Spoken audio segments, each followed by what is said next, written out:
चलिए दोस्तों, आज हम सैनिक स्कूल आरएएमसी और मिलिट्री स्कूल के लिए एक विशेष क्लास करने वाले हैं। आज का हमारा जो टॉपिक का नाम है वो है रिलीजन ऑफ इंडिया। चलिए हम बात करते हैं सबसे पहले रिलीजन ऑफ इंडिया में। तो इंडिया क्या है? इंडिया एक सेकुलर स्टेट है और द इंडियन सब continent birth place of the 4 religion. अब मैं बात करता हूँ 4 रिलीजन कौन से हैं। सबसे पहले मैं आपको बताता हूँ Hinduism, Buddhism, Jainism and Sikhism. ये हमारे 4 रिलीजियन है। इनका बर्थ प्लेस कहलाता है इंडिया, यानी कि इनकी मातृभूमि इंडिया है, यहाँ से इसका जन्म हुआ है। और इसी के 2011 के सेंसस के अकॉर्डिंग देखा जाएगा तो यहाँ पर 79.8% हिंदू लोग रहते हैं और इसके अलावा 14.2% यहाँ पे मुस्लिम लोग रहते हैं। 2.3 में अदर्स आते हैं, जिसमें 1.7 क्रिश्चियनिटी, 0.7 सिख और सिख के और 0.4% बुद्धिज्म लोग आते हैं और थोड़ा बहुत 0.5% या 0.2% बात कर सकते हैं। और जैसे पर्शियन, ईरानी लोग यहाँ पर रहते हैं। इंडिया की मैं बात करूँ तो सबसे पहले मैं आपको बताता हूँ कि हिंदुइज्म क्या होता है। Hinduism was the oldest religion to come into exit in India. मतलब दुनिया का सबसे जो प्राचीनतम धर्म है, हिंदू धर्म है, ये भारत में सबसे पहले आया। और यहाँ पर मैं स्कॉलर की जो बिलीव बात करूँ, जो स्कॉलर ने कहा, जो हमारे धर्म गुरुओं ने कहा, स्कॉलर मतलब धर्म गुरुओं ने कहा कि ये 2300 BC से लेके 1500 BC के अंदर इंडस वैली के आसपास जो लोग रहते थे वो सब लोग क्या थे? हिंदू धर्म थे। यानी कि उस समय सनातन शब्द कहा जाता था, लेकिन जैसे ईरानी लोग आए तो हा को हा पढ़ते हैं, इस वजह से सिंधु को लिए हिंदू कहने लगे। जो सिंधु के किनारे बसे हुए लोगों को वो हिंदू लोग कहने लगे। इसको 2 पार्ट्स में इन्होंने डिवाइडेड किया। सबसे पहले मैं आपको बता देता हूं द अर्ली वैदिक और ऋग वैदिक सिविलाइजेशन। ये हमारा 1500 BC से लेके और 1000 BC तक चला। इसी को अर्ली वैदिक लिटरेचर या ऋग वैदिक कल्चर भी कहा जाता है। और ये भी एक चीज ध्यान रखना है कि ओनली सोर्स ऑफ वैदिक कल्चर, वैदिक literature divided into 2 part, early वैदिक और एक लेटर वैदिक। अर्ली वैदिक की अगर मैं बात करूं तो ये 1500 BC से लेके 1000 BC तक रही है। इसमें Samhita and other text of the family, यानी कि जो संहिता नाम की बुक्स थी उसको फैमिली बुक भी कहा गया था। इसमें हमें यह सिखाया गया कि परिवार की इकाई क्या होती है और परिवार के साथ जीवन कैसे जिया जाता है, इसके बारे में हम इसमें चर्चा करते हैं। आगे चलते हैं हम लोग। इसी में few pots is the like Atri, Vashishtha और विश्वामित्र, भारद्वाज एंड ग्रीष्मदा, ये कुछ ऋषि मुनि हुए थे इसी समय में और इन्होंने इस फैमिली बुक की रचना की। आगे चलते हैं हम लोग लेटर वैदिक पीरियड। लेटर वैदिक जो पीरियड है वो 1000 BC से लेके 500 BC तक का है। और इसमें होता क्या है बेटा, वो समझना है। इसमें 10 ऑफ द ऋग वेदा, संहिता वो द साम वेदा, यजुर्वेदा, अथर्ववेदा। और इसी वेद में ध्यान रखना है ऋग वेद की रचना अर्ली वैदिक पीरियड में हुआ है और 3 जो वेद हैं, साम वेद, यजुर्वेद और अथर्ववेद, इन 3 की रचना जो है हमारी वो किस समय हुई है? वो हुई है हमारी इन लेटर वैदिक पीरियड में। तो यहीं पर मैं आपको एक चीज और भी बता देता हूं। इसी में हमारी जो बुक्स है वो 8, 9 और 1 एंड 10 बुकों को इसमें शामिल किया गया है। लेटर वैदिक पीरियड की अगर बात करें तो more significant source of information about, यानी कि यहां पर द वैदिक सिविलाइजेशन वर्ड वेदा, क्या वर्ड है इसका? वेदा वर्ड है।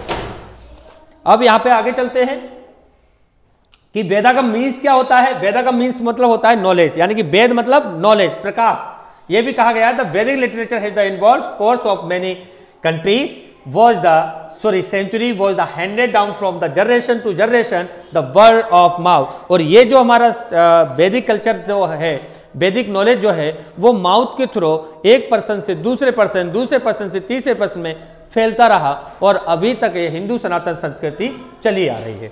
इसीलिए manuscript with the 11th century में आई। आगे चलते हैं हम लोग रिलीजन ऑफ इंडिया में। 4 वेदास के बारे में आपने जनरली सुना है, जिसमें पार्ट दिए हैं। वेदों के भी 4 पार्ट होते हैं, संहिता, ब्राह्मणा, अर्यंक और उपनिषद। यानी कि वेदों को समझने के लिए 4 पार्ट डिवाइडेड किए गए थे। 4 वेदास इज द ऋग वेदा, साम वेदा, यजुर्वेदा एंड अथर्ववेदा। आगे चलते हैं। ऋग वेदा क्या होता है? It is the oldest Veda, depicts the life of early Vedic people of India. और UNESCO has the included Rig Veda is the list of literature signifying human heritage. और ऋग वेद को ही वर्ल्ड यूनेस्को ने इसको अपनी धरोहर में या विश्व की विरासत में इसको शामिल कर लिया गया है। Text consist of the 1028 humans, यानी कि सूक्त लिखे गए विच आर डिवाइडेड इन 10 मंडल और बुक्स, यानी कि 10 इसके मंडल हैं।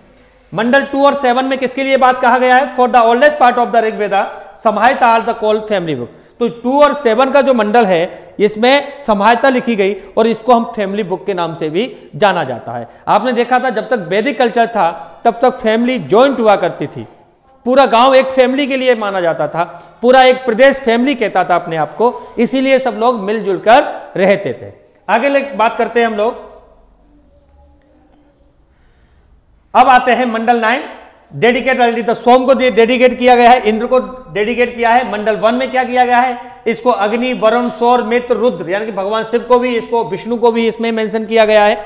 आगे चलते हैं मंडल 10 में किसके लिए बात कर रहे हैं? नंदी स्तुति के बारे में बात किया गया है और रिवर के बारे में बात किया गया है। कंटेन द नंदी सुक्ता, पुरुष सुक्ता यानी कि पुरुष में उत्तम कैसे बना जाए इसके लिए बात की गई है। Womens are the traditional charities during the marriage, और इसमें डेथ रिचुअल यानी कि शादी कैसे किया जाए, डेथ हो जाती है तो उसके संस्कार कैसे किया जाए। आज भी हम लोग संस्कार करते हैं, यानी कि उसको दाह संस्कार बोलते हैं।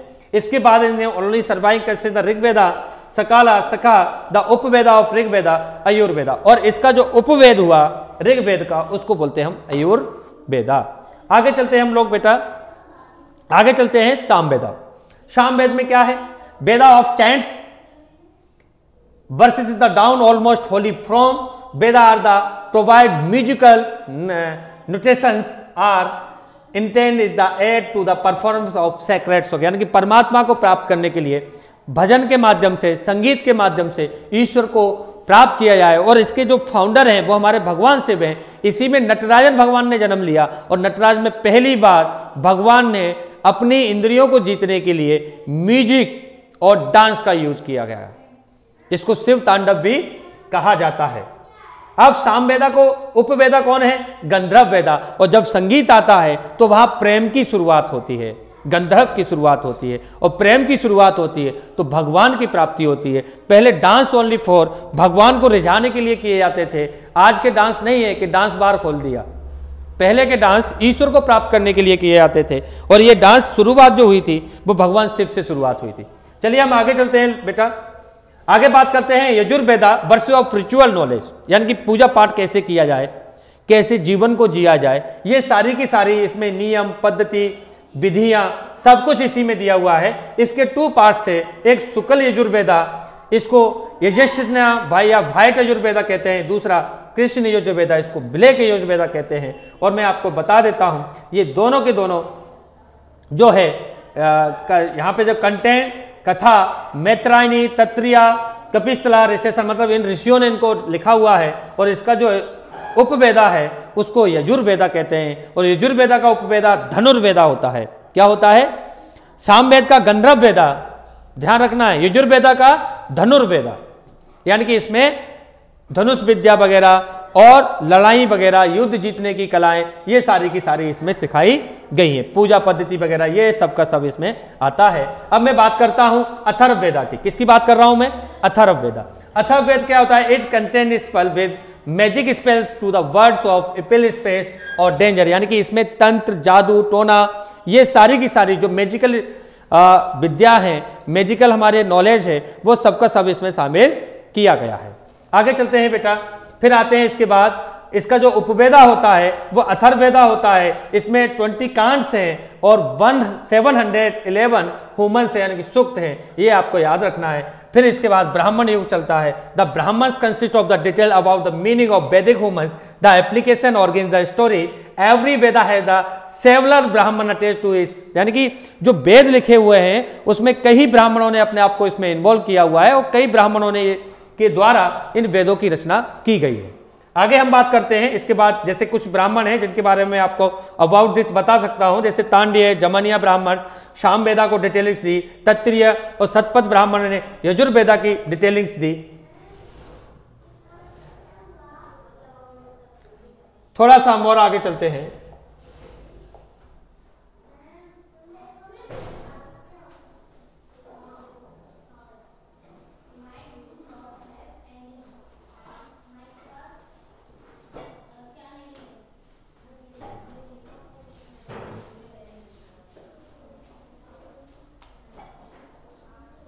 फिर आगे चलते हैं, Gopatha Brahmana to the Atharvaveda for detailing, और गोपद जो ब्राह्मण है उन्होंने अथर्ववेदा के बारे में डिटेलिंग दी है। चलिए बेटा आगे हम चलते हैं, इसके बाद फिर आते हैं पुराण। अब वेदों को लोग नहीं समझ पा रहे थे क्योंकि वेद एक विस्तार बुक थी, उसमें बहुत सारा नॉलेज था। तो फिर उनके बाद क्या किया, हमारे ऋषि मुनियों ने सोचा कि इनको लोगों के बीच में पहुंचाया नहीं जा सकेगा तो इसका फायदा क्या होगा। तो इसके बाद हमारे ऋषि मुनियों ने कोशिश की, उन ब्राह्मणों ने कोशिश की कि हम इनके द्वारा कुछ ऐसी छोटी छोटी बुकें बना दी जाएं, टॉपिक बाय टॉपिक, जैसे हम अपने यहाँ पे पढ़ते हैं उसी तरीके से कोशिश की गई, जिसमें पुराण का जन्म किया। 4 वेदों को 18 पुराण में कंप्लीट करने की कोशिश की। अब इसमें क्या है, एक पार्टिकुलर गॉड के लिए एक पार्टिकुलर बुक्स बना दी गई। जैसे कृष्ण भगवान के लिए श्रीमद् भागवत बना दिया गया, विष्णु भगवान के लिए विष्णु पुराण बना दिया गया, मां दुर्गा के लिए देवी पुराण बना दिया गया था। तो इस तरीके से एक पार्टिकुलर गॉड के लिए पार्टिकुलर पुराण बना दिया गया। आज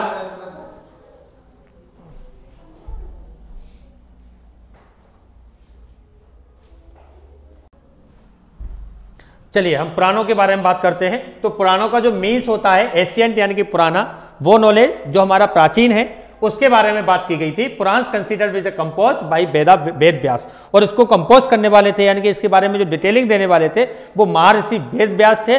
और एक चीज और पूछा जाता है कि भाई हमारे वेदों की रचना किसने की, तो महर्षि कृष्णद्वैपायन, इन्हीं को वेद व्यास कहा जाता है। आगे चलते हैं हम लोग, Puranas reflect growth of Hindu धर्म, ये हिंदू धर्म के बारे में बात करते हैं। और 5th और 6th सेंचुरी में पुराणों की रचना की गई थी। यहां पर as well as yogic method of the discipline के बारे में बात की गई थी। डिस्कस 5 सब्जेक्ट दिए गए थे, जिसमें से टाइम्स स्पेन द 4 एजेस युग से, यानी कि सतयुग, त्रेता, द्वापर और कलियुग। काली मतलब कलियुग, यानी कि हमारे पास 4 टाइम पीरियड दिए गए थे, युग्स दिए गए थे, और 5 हमारे इसमें आश्रम दिए गए थे, जिसमें हमारे 1 by 1 हम पढ़ेंगे। ऑल पुराण्स स्ट्रांगली सेक्रेशन, यानी कि some are devoted Shiva, Vishnu and goddess, यानी कि अलग अलग पार्टिकुलर भगवान के लिए अलग अलग डिटेलिंग्स बुक्स बनाई गई थी, उसको हमने पुराण कहा गया था। आगे मैं बात करता हूं, महायुग इन द 1000 महायुग मेक द कल्प, एक कल्प बनता है कितने, 1000 महायुग को मिलाकर, और 4 युग मेक द महायुग, और 4 युग को मिलाकर एक महायुग बनता है, और 1000 महायुग को मिलाकर एक कल्प बनता है। और एवरी कल्प इज द 4 डिवाइडेड, यानी कि 4 पार्ट में डिवाइड कर दें तो 14 मनवंतर हो जाते हैं। और विच is the press is the specify Manu, तब जाकर एक मनु की रचना होती है। मनु भगवान साक्षात ब्रह्मा जी के अवतार हैं और सृष्टि के रचनाकार हैं।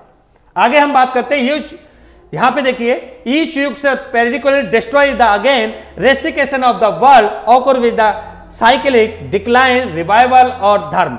और हर युग का 4 पार्ट्स में डिवाइडेड किया गया है, जिसमें से कुछ मैं बता दूं कि पहले साइक्लिक होता है, यानी कि जन्म होगा, फिर उसके जीवन चलेगा, फिर डिक्लाइन, फिर वो मृत्यु की तरफ जाएगा, फिर रिवाइवल, फिर से वो आत्मा जन्म लेगी, और फिर वो धर्म के कार्य करेगी। इस तरीके से जीवन का संचालन होता रहता है।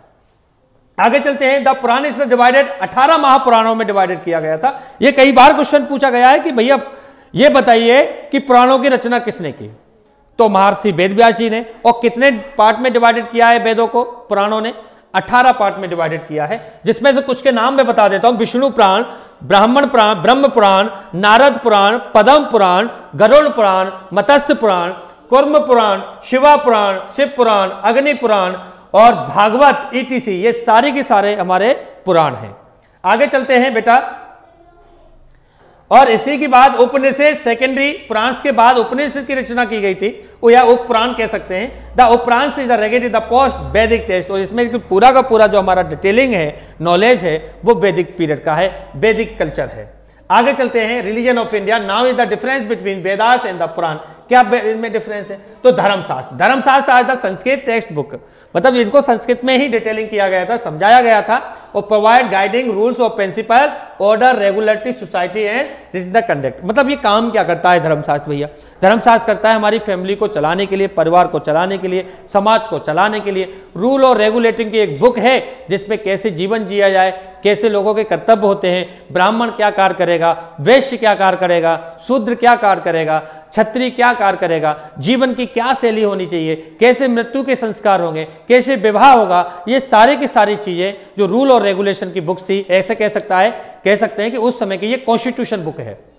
ये धर्मशास्त्र हमारा काम करते हैं। धर्मशास्त्र रिफर द फुलफिलमेंट ऑफ पुरुषार्थ, और ये हमारे जीवन को पुरुषार्थ की तरफ ले जाते हैं। पुरुषार्थ का मीन्स मतलब होता है परमात्मा में प्राप्ति तरफ, जीवन को सफल बनाने की तरफ लेके जाते हैं। और यहाँ पे गोल्स इज द धर्म, rituals conduct, earth material wellbeing, काम, डिजायर। अब इसमें कुछ चीजें बांटी गई थी कि इसको धर्म को हमने 4 पार्ट में, अर्थ, काम, देखो धर्म में दिया है, काम दिया है, अर्थ दिया है, अर्थ मतलब धन, धन कैसे कमाना चाहिए, उसका उपयोग कैसे करना चाहिए। काम मतलब हमारी इच्छाओं को कैसे हमने फुलफिल करना चाहिए। कहीं इच्छा से अपराध तो नहीं हो जाएगा। अपराध कैसे होता है? क्योंकि पॉजिटिव थिंक होती है। एक लड़की है, उसके बारे में पिता का अलग उसके बारे में डिजायरेबल होगा, उसके हस्बैंड का अलग डिजायरेबल होगा, पुत्र का अलग डिजायरेबल होगा। एक ही लड़की है, सबके फुलफिलमेंट अलग होगी। तो किसका, जैसे पिता है तो पिता के क्या होनी चाहिए उसकी इच्छा उस पुत्री से कि अच्छे संस्कार के साथ जीवन जिए, अच्छा नाम करे, ये पिता की इच्छा होनी चाहिए। लेकिन पति की इच्छा क्या होनी चाहिए? मुझे खुश करे, मेरी चीजों को माने, मेरी सेवा करे, ये पति की इच्छा हो सकती है। तो डिजायरेबल यानी कि काम कैसा होना चाहिए। फिर इसके बाद उन्होंने दिया था मोक्ष। मोक्ष मतलब हमारा जीवन का एक दिन मरना तय है, तो हम मोक्ष को प्राप्ति कैसे कर सकते हैं, इसके लिए इन्होंने मोक्ष, तो यहां पे उन्होंने कहा अर्थ, काम, मोक्ष, ये तीनों का डिवाइडेशन किया धर्म के माध्यम से, जिससे जीवन को पुरुषार्थ की तरफ लेके जा सके। चलिए हम आगे चलते। डिवाइडेड धर्मशास्त्र 600 से लेके 300 BC, और इसमें थी 200 से लेके 900 BC के बीच में ये घटना घटित हुई थी। आगे चलते हैं हम लोग। द 4 आश्रम डिवाइडेड इनटू मेल, यहां पर 4 आश्रम थे मेल के। पहला था ब्रह्मचर्य, सेलिब्रेट स्टूडेंटहुड, यानी कि जो हमारा छात्र जीवन है उसमें ब्रह्मचर्य जीवन का पालन करेंगे। ब्रह्मचर्य होता क्या है? पहले यह समझिए कि ब्रह्मचर्य होता क्या है। ब्रह्मचर्य का मतलब होता है हर एक स्त्री को जो काम वासना डिजायरेबल इच्छाओं को जगाती है, उन सभी को जैसा रिश्ता है उसी नजर से देखेंगे। क्योंकि किसी लड़के की शादी नहीं होती तो उसको किसी भी स्त्री को एक पत्नी वाली फीलिंग से नहीं देख सकते। फिर क्या देख सकते हैं? मां की फीलिंग से देख सकते हैं, बहन की फीलिंग से देख सकते हैं। तो ये फीलिंग है, इन्हीं फीलिंग के साथ हम अपना जीवन यापन करेंगे। दूसरा था हमारा गृहस्थ। गृहस्थ में क्या होता है? शादी हो जाती है, शादी होने के बाद फैमिली बनती है, यानी कि बच्चे होते हैं। तो हम अपने गृहस्थ जीवन में अपने माता पिता की सेवा करते हुए अपने बच्चों को पालन पोषण करेंगे, स्त्री का भरण पोषण करेंगे, उसकी रक्षा करेंगे, उसका ख्याल रखेंगे। ये गृहस्थ जीवन होता था। इसमें हम धन कमाते हैं परिवार को चलाने के लिए, परिवार को खुश करने के लिए, इस आश्रम का पालन करने के लिए। फिर थर्ड कौन सा है? थर्ड था हमारा वानप्रस्थ। जब हमारे बच्चों की शादी हो जाती थी तो हमारे लिए वानप्रस्थ आता था। वानप्रस्थ मतलब भ्रमण करेंगे, तीर्थ यात्रा पे निकलेंगे, दुनिया देखेंगे, ये सारी चीजें करेंगे। फिर हम गृहस्थी चलाने के लिए कार्य नहीं करेंगे, क्योंकि हमने बच्चों गृहस्थी का चालन कब होगा संचालन? जब तक आपके बच्चों की शादी नहीं हुई है। बच्चों की शादी की, उनको फैमिली मिल गई, अब वो करेंगे अपनी फैमिली का काम। फिर उसके बाद हमारा आता था मोक्ष प्राप्ति के लिए संन्यास। जब हम वानप्रस्थ होने के बाद फिर संन्यास के लिए कंप्लीट रिन्यूएशन के लिए चलते हैं। अब रिन्यूएशन क्या शब्द यूज किया? क्योंकि शरीर ये नष्ट होने वाला है, आत्मा अमर होती है, तो आत्मा एक शरीर से दूसरे शरीर में प्रवेश कर जाती है, इसको बोलते हैं रिन्यूएशन। तो यहां पर फिर हम मोक्ष प्राप्ति के लिए भगवान के शरण में जाएंगे, संन्यास आश्रम ग्रहण करेंगे और दुनिया के संकटों से मुक्त हो जाएंगे। ये हमारे 4 आश्रम हैं। फिर the importance literature ancient India is the great epics, Mahabharata और रामायण। तो ये हमारी ग्रेट एपिक्स है, रचनाएं हैं। और both which the written who the long poem to the place ancient Hindu kingdom of the Indian subcontinent, they describe the political social economic structure of ancient of India. और इसमें सारा कुछ दिया है। आप रामायण पढ़ लीजिए, रामायण में राज्य कैसा होना चाहिए, राजा कैसा होना चाहिए, शासन कैसे चलाया जाता है, प्रजा को कैसे खुश रखा जाता है, ये सारी चीजें उसमें मिलती हैं। हमारे यहाँ पे देखो, इंडिया एक सुव्यवस्थित देश है। यहाँ पर हर एक चीज के लिए हमें ज्ञान दिया गया है, दुनिया में कहीं नहीं था। हमारा दुनिया की सबसे पहली जो यूनिवर्सिटी थी वो तक्षशिला थी, लोग, दुनिया भर के लोग हमारे यहाँ पे ज्ञान लेने के लिए आते थे। हमें ये भ्रमित किया गया था, जैसे गूगल करता है, किसी के बारे में कुछ भी बता देता है, ऐसे ही हमें भ्रमित किया गया था, हमारी चीज़ों को छिपाया गया था। चलिए कोई बात नहीं, हम आपको फिर से जगाएंगे, फिर से बताएंगे।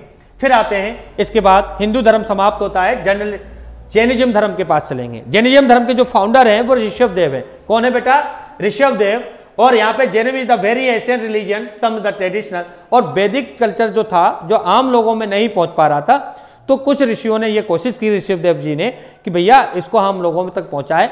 तो उस समय उन्होंने इस बुक्स को, इन्हीं वेदों को आगे बढ़ाने के लिए लोकल लैंग्वेज में क्या किया? कन्वर्ट किया। फिर Jainism tradition success in the great teachers, Tirthankar, और इनको टीचर्स कहा गया था, नॉट गॉड। ये कौन है? टीचर्स हैं। किसके लिए? जो आम इंसान को वेदों को पढ़ा सकें उनकी ही भाषा में, क्योंकि वेद संस्कृत में थे और ब्राह्मण के अलावा संस्कृत किसी को उस समय नहीं आती थी। तो इन लोगों ने क्या किया कि इनने कोशिश की कि वेदों को लोगों तक पहुंचाया जाए, और इन्होंने लोगों की भाषा में इसको पढ़ाया, इसलिए उनको टीचर कहा गया। ये 24 तीर्थकर हुए हैं। लास्ट के जो तीर्थकर थे वर्तमान महावीर हुए हैं। फर्स्ट तीर्थकर हमारे ऋषभनाथ जी हुए हैं, और 23rd जो तीर्थकर हुए थे वो पार्श्वनाथ भगवान हुए हैं वाराणसी में। may have lived in the 8th or 7th century. All Tirthankar were the Kshatriya by birth. और जन्म से सारे के सारे तीर्थकर जो हुए हैं वो क्षत्रिय हुए हैं, ठाकुर हुए हैं। आगे हम लोग चलते हैं, आगे चलते हैं। वर्धमान महावीर, इनके बचपन का नाम वर्धमान था, इसलिए इनको वर्धमान महावीर कहा जाता है। ये कई बार क्वेश्चन पूछा। इनका जन्म हुआ था 540 में, इनकी मृत्यु कब हुई थी? 468 में। ये कई बार पूछा गया है। और इसके बारे में बता दूं मैं, जो 24 तीर्थकर थे, इनका जो जन्म स्थान है वो कुंडल ग्राम नियर वैशाली है। और इनके जो फादर थे वो सिद्धार्थ नाम है उनका, और head of Jnatrika clan, mother of Trishala, sister of Lakshmi, chief of Chetaka. और Chetaka daughter is the marry Haryanka king Bimbisara से इनकी शादी हुई। He was the married to Yashoda, had the daughter Anuja Priyadarshana. और इनकी जो शादी हुई उसका नाम यशोदा है, और यशोदा की लड़की का नाम अनुजा मतलब और प्रियदर्शना है। चलिए हम आगे चलते हैं। इनको 30 ईयर में क्या हुआ था? रिनोन्स हुआ था। At the home become the wandering ascent, और भगवान की प्राप्ति के लिए निकल गए। आफ्टर 13 साल के बाद इनको हाईएस्ट स्पिरिचुअल नॉलेज का मतलब होता है परमात्मा की प्राप्ति हुई।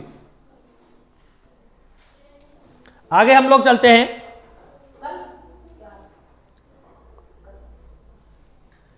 चलिए आगे इनका बात करता हूं। इनको केवल की प्राप्ति हुई 42 एज में, और जम्बिका ग्राम में हुआ था।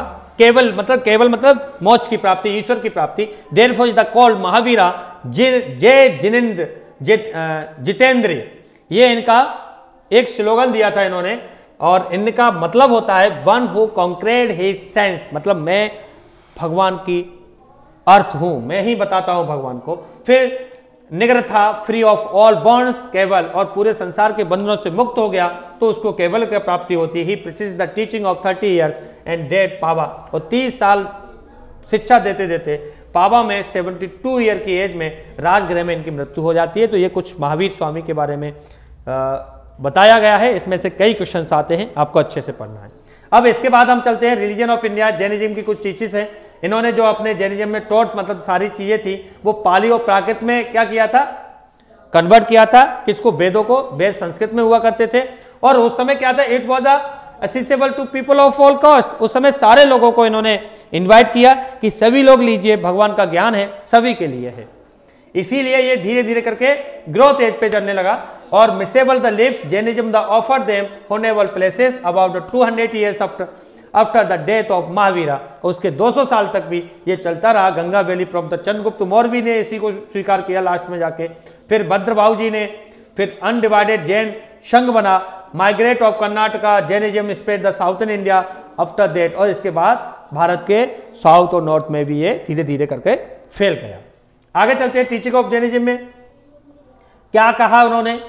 तो वो one will be punish with the reward once the karma. उन्होंने कहा था आपके कर्म हैं वो आपको रिवॉर्ड्स करते हैं और वो ही आपको पनिश करते हैं। तो ये तो हमारे गीता में भी पहले कह दिया गया था, कर्म प्रधान विश्व कर राखा, जो जस करे तस फल चाखा। यार कि कर्म के अधीन है संसार।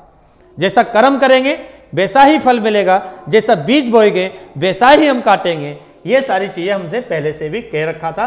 फिर stay the equality but did not reject the caste system unlike Buddhism but is also said. लेकिन यहां पर क्या था कि सभी कास्टों के लिए इन्होंने जैनों ने टीचिस तो किया लेकिन भेदभाव रह गया, तो इस चीज को बुद्धिज्म ने अनलाइक कर दिया और फिर जन्म होता है भगवान बुद्ध का। और इन्होंने 2 एलिमेंट्स भी दिए, किसने? जैनिज्म में, जीव और आत्मा। फिर आते हैं इनके कुछ वो हैं पॉइंट्स, 3 रतन हैं, जैसे right faith, right knowledge, right conduct. और इनके कुछ आश्रम हैं जिसमें अष्मा, सत्य, असत्य और अपरिंगा, अपग्रह बोलते हैं इसको, और ब्रह्मचर्य। ब्रह्मचर्य महावीर स्वामी जी ने इसको लास्ट में जोड़ा है। तो ये कुछ चीजें थी। फिर आप इसको 2 पार्ट्स में डिवाइडेड कर दिया था, एक दिगंबर और दूसरा श्वेतांबर, 2 पार्ट्स में डिवाइडेड हो गया था। ये आगे चल के बात करते हैं। इसमें कुछ चीजें उन्होंने कही थी, वो भी देख लीजिए। श्वेतांबर व्हाइट क्लेड मतलब कपड़े पहनते हैं, नॉर्थनर होते हैं। दिगंबर स्काई क्लेड नेक्ट और साउथर्न में रहते हैं। जैनिज्म, जैन काउंसिलिंग हुई थी, first counselling Pataliputra 3rd century BC में हुई थी और प्रेसिडेंट थे स्थूल भद्र। सेकंड काउंसिलिंग बल्लवी में हुई गुजरात में, उस समय प्रेसिडेंट थे देवर्षि।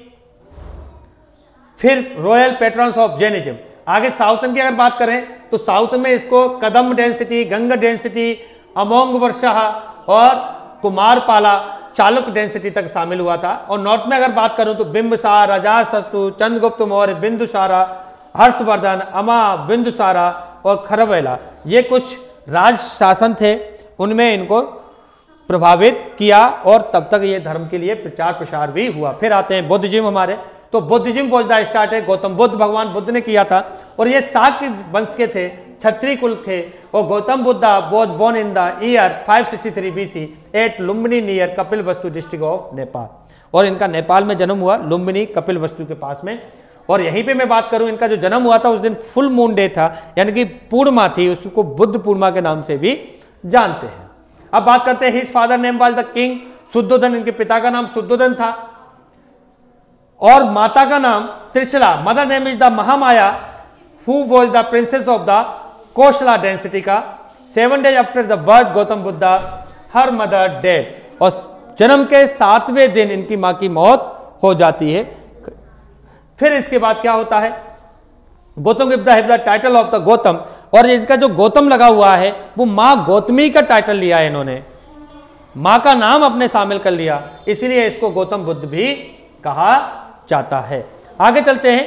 चाइल्ड हुई Gautam Buddha is the play is the horse name is the Kathak. और इन्होंने कंथक बोलते हैं, हॉर्स नेम इनको दिखा। ठीक है, आगे चलते हैं। 16 साल की ईयर हुई, Gautam Buddha married extremely beautiful Yashodhara.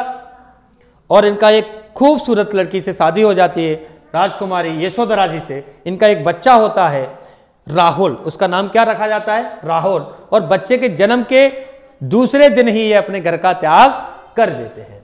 After seeing the सोरो with the world Gautam Buddha decided live with the pleasure of life, started living in the life of wanderer. यानी कि ये खूबसूरत जिंदगी जीने के लिए भगवान बुद्ध घर का त्याग करते हैं, क्योंकि वो कहते हैं ये संसार दुखों से भरा हुआ है, क्योंकि इन्होंने शुरुआत में अपनी मां का भी दुख देखा था।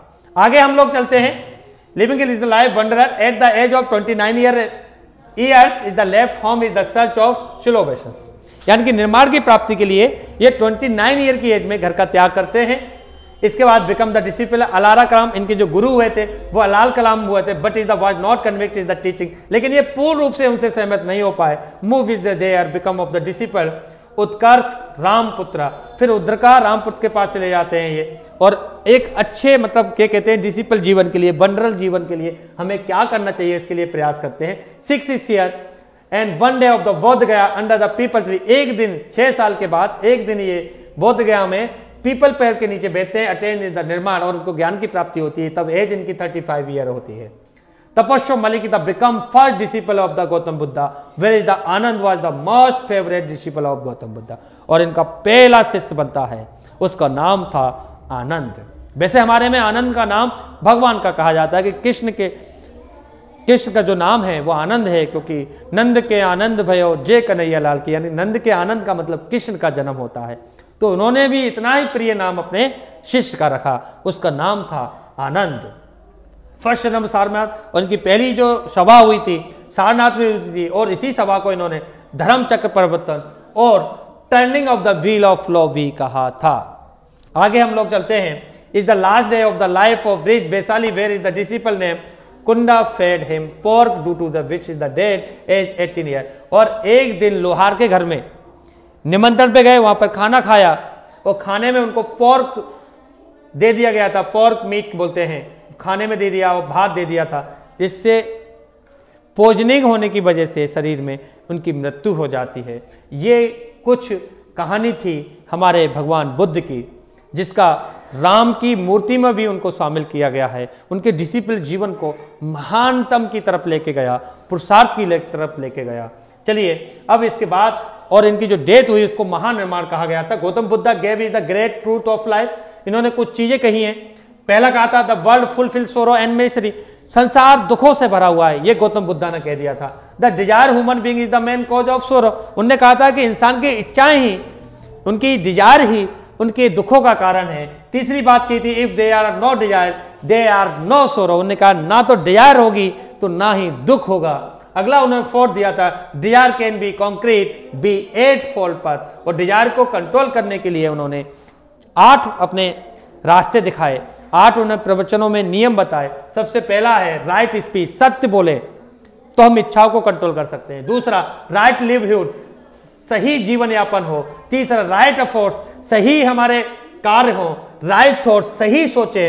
राइट एक्शन, सही कार्य करें। राइट रिमेम्बरेंस, राइट ही मतलब अच्छा से याद, मतलब रिमेम्बरेंस मतलब अच्छे कार्य हो जिनको याद किया जाए। राइट कॉन्सेंट्रेशन, और राष्ट्र ही हमारा ध्यान हो। राइट माइंडफुलनेस, और राष्ट्र ही हमारा जीवन हो। ये कुछ 8 इन्होंने कुछ अपने नियम बताए जिससे हम डिजायर को क्या कर सके, जीत सके। According to the Gautam Buddha person after following 8 fold path free with the cycle of, उन्होंने कहा अगर इनको 8 पथ को कोई फॉलो करता है तो जीवन में महानिर्माण की प्राप्ति अवश्य ही उस व्यक्ति को हो जाएगी। आगे चलते हैं।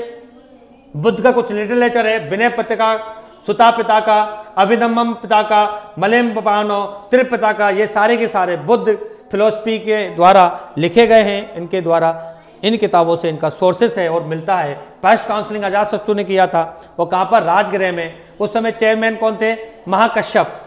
483 में बीसी में हुआ था। सेकंड कालाशोक वैशाली में हुआ। थर्ड अशोका पाटलिपुत्र में हुआ। फोर्थ कनिष्क कुंडलवन में हुआ।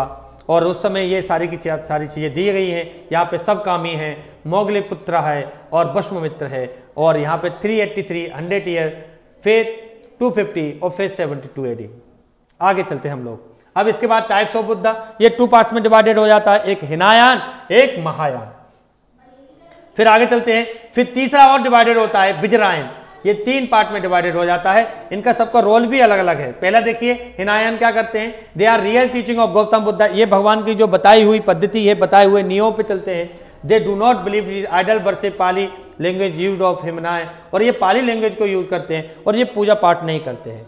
दूसरा आते हैं महायान क्या करते हैं, महान बिलीव द निर्माण, ये ओनली फॉर निर्माण में बिलीव करते हैं। Attain the grace of Gautam Buddha do and not following his teaching, उनकी शिक्षा को फॉलो नहीं करते हैं, ये बस निर्माण की प्राप्ति कैसे हुई उसको फॉलो करेंगे। They believe idol worship and Sanskrit is the Mahayana, और ये संस्कृत लैंग्वेज को यूज करते हैं और ये पूजा में बिलीव करते हैं, पूजा करते हैं। फिर विजयरायन क्या करते हैं, विजयरायन तांत्रिक लोग हैं जो ना तो उनका पूजा पाठ में मन लगता है ना ही उनकी टीचिंग में मन लगता है। वो तो भाई साहब भूत जिंद मशान ऐसी मैजिकल जो पावर हैं उनको जगाने के लिए कार्य करते हैं, इसको ब्लैक मैजिक भी कहते हैं। ऐसे लोगों को विजरायन कहते हैं। इनको 3 पार्ट्स में डिवाइडेड कर दिया गया था। सिंबल्स ऑफ गौतम बुद्धा के बारे में बात करूं तो बर्थ प्लेस, इनका बर्थ का सिंबल्स क्या था, lotus of bull, great renovation horse, first hormone wheel, निर्माण बौद्ध ट्री पीपल ट्री, और महानिर्माण डेथ स्टूप्स, ये दिया गया है। सिख रिलीजन, इसके बाद हम बात करते हैं सिक्कों की। किसकी बात करते हैं, सिक्कों की बात करते हैं। Sikh, the Sikh is the divided drive from the Sanskrit word शिक्षा।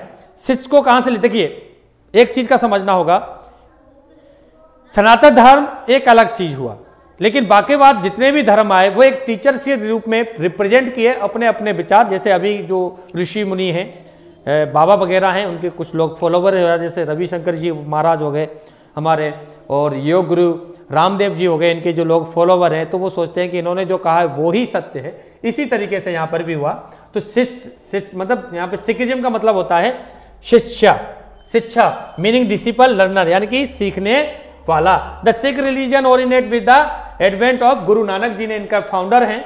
और फिर इसके बाद इनकी बहुत सारे गुरु हुए। सबसे पहले मैं बात करता हूं Guru Nanak ji, he is the first गुरु हुए हैं और he is the founder of Sikhism. इन्होंने क्या काम किया था? डेवलप थ्रू सक्सेसिव, इन्होंने एक धर्म बनाया जिसमें कहा था आप लर्नर बनिए, सीखने वाले बनिए। गुरु जो upward is the of the divine light riches of the climax creation of Khalsa, और इन्होंने खालसा पंथ का स्थापना की। 10th गुरु गोविंद सिंह हुए, उन्होंने खालसा पंथ बनाया और इन्होंने वर्ल्ड की सबसे बड़ी किचन भी दी। किसने? गुरु नानक जी ने। फिर गुरु अंगद जी होते हैं, सेकंड सिख गुरु होते हैं। Angad comply composition Guru Nanak which is the added on is the new script now is Gurmukhi, और इन्होंने गुरुमुखी का रचना की। उन्होंने एक ग्रंथ बनाया जिसका नाम था गुरुमुखी। आज अगर हम जाते हैं गुरुद्वारे में तो गुरुमुखी ही बांची जाती है, जैसे हमारे में रामायण बांची जाती है, वहां पर गुरुमुखी का पाठ होता रहता है। About the Guru Nanak founder of Sikh faith was the born Talwandi near, इनका जो जन्म स्थान है गुरु नानक का तलवंडी में है, लाहौर पाकिस्तान में। नाम इज नानक साहेब, और इनके गुरुद्वारे का नाम है Nankana Sahib, Pakistan, belong in the वैदिक गोत्र इन 1469। तो ये ध्यान रखना है कि भैया सिख धर्म के फाउंडर कौन है? गुरु नानक देव जी हैं। गुरुमुखी किसने लिखी? गुरु अंगद जी ने लिखी थी। ये बहुत अच्छा क्वेश्चन है। गुरु नानक का जन्म स्थान कहाँ है? तलवंडी में है। उनका गुरुद्वारा किस नाम से जाना जाता है? तो आप बता दोगे, ननकाना साहेब के नाम से जाना जाता है। कहाँ पर है? लाहौर में है, पाकिस्तान में है। ठीक है, आगे हम लोग चलते हैं। इसके बाद हमारी शुरुआत होती है गुरु अमरदास जी पर। तो सिख गुरु हैं और स्ट्रेंथ यानी कि सिख मूवमेंट ऑफ स्टार्टिंग किया था इन्होंने, और मंजिस इज द प्रेस। आगे कहा था इन्होंने former creed is the caste gender is the follower together is the common kitchen langar, और इन्होंने किचन का स्थान किया, इसलिए इनका बड़ा योगदान है। तो ये आपसे पूछा जाता है कि सिखों की जो लंगर की प्रथा है, जो व्यवस्था है, वो किसने चालू की? तो आप बता सकते हो गुरु रामदास जी ने चालू करी। फिर आते हैं गुरु अमरदास जी ने, फिर आते हैं हम गुरु रामदास जी के लिए। तो ये बड़ा इंपॉर्टेंट पॉइंट हो जाता है, कौन सा वाला? किचन वाला, इसलिए इनको पढ़ना है। फिर गुरु रामदास जी पे आते हैं। ये 4th सिख गुरु हुए थे और he laid the foundation of the holy city of Amritsar, और इन्होंने ही अमृतसर को बसाया। इसीलिए आपसे आ जाता है कि who is the founder of Amritsar city? तो आप बता सकते हो गुरु रामदास जी हैं। और the importance precept Guru Nanak are contemplation of the one God, नाम जपना। और इन्होंने कहा था कि एक ही भगवान है और उसका कार्य क्या है हमारा, कि नाम जपें, उनका भगवान का नाम जपें। Earning ones is the livelihood, कीरत करना, और इन्होंने कीरत करने के लिए कहा। तो आपने कभी देखा होगा सिखों के कीर्तन चलते रहते हैं, कीरत चलते रहते हैं, और हमारे में भी चलते रहते हैं हिंदुओं में। आगे बात करते हैं हम लोग। फिर गुरु अर्जुन देव आते हैं, ये 5th गुरु होते हैं, और इनके ही was the son of successor of गुरु रामदास जी के सन होते हैं बिलदा। और इन्होंने हरमिंदर को जो गुरुद्वारा है वो बनाया, और popular known is the golden temple, और गोल्डन टेम्पर भी इन्होंने बनाया। और install is the holy book, Guru Granth इन्होंने ही लिखा, गुरु अर्जुन देव ने। गुरुमुखी अलग है, गुरु ग्रंथ अलग है, ध्यान रखना है बेटा, भूल मत जाना, दोनों के अलग अलग हैं। Sharing once the earning with the other, और उन्होंने कहा था कि आप जो भी कमाओ वो शेयर कीजिए, सभी में बांटिए, बंदे चखना बोलते हैं इसको। The practice is the teaching equality, Guru Nanak started twin institution of Sangat और पंगत, ये इसके भी इन्होंने फाउंडर हैं। आगे हम लोग चलते हैं, गुरु हरगोविंद सिंह पे चलते हैं। ये 6 नंबर के गुरु हुए थे और इनने अकाल तख्त की शुरुआत की थी, और important declare is the centre of Sikh imperial authority. इन्होंने कहा world largest religion Christianity, about 2.4 billion follower Christian. Sorry, ये थोड़ा सा मिस्टेक हो गया है। आगे लोग चलते हैं हम लोग गुरु हर राय के पास। ये 7th गुरु हुए थे और इनके बारे में कुछ ज़्यादा नहीं है, इसलिए नहीं पढ़ना। फिर गुरु हरकृष्णा जी के पास चलते हैं। ये 8th सिख गुरु हैं Harkrishna ji. Awkward the victim smallpox, उस समय बीमारी चल रही। Daily the remember the daily Sikh prayer as the one who the every side disciples misses. तो यहाँ पर क्या है, सिख गुरु हरकृष्ण ने ये कह दिया था कि सिख प्रेयर होगी। और ये अब आते हैं चर्च और होली स्पिरिचुअल्स क्रिश्चियन और ऑल सिटी। यहाँ पर मैं बात करूँ जुडेजियम की बात, तो स्क्रिप्ट इनकी बाइबल है। क्लासिफिकेशन अब्राहमिक से मिलता है। थियोलॉजी मोंथिसिस है। रिलीजन वर्ल्ड वाइड है। Language Koine, Greek, Latin, Slavonic, ये सारी लैंग्वेज है। फाउंडर जीसस क्राइस्ट रहे, father name Joseph, mother name Mary. Organ 1st century AD, Roman empire से शुरुआत होती है और separated from second temple Judaism. और आगे चलते हैं हम लोग जुडेजियम के बाद। तो Judaism was the founder Paris, so Persia, 6th century BC. The Persia, इसको बोलते हैं Zarathustra, known as Greek the Zoroaster. Zoroaster reform existed in the Persian polytheism is the teaching about the highest god Ahura Mazda and his the premier class made the Angara Manju destructive the script the holy text Avesta। ये question आ चुका है सैनिक में बेटा कि भैया बताइए इनकी होली बुक कौन सी है। आगे हम लोग चलते हैं तो ये वाला क्वेश्चन एक बार पूछा जा चुका है कि भैया जुडेजियम जो रिलीजन है हमारा, उसकी जो होली बुक है वो कौन सी है। ये एक बार क्वेश्चन आ चुका है, तो इसका नाम है अवेस्टा। क्लियर बेटा। आगे हम लोग चलते हैं,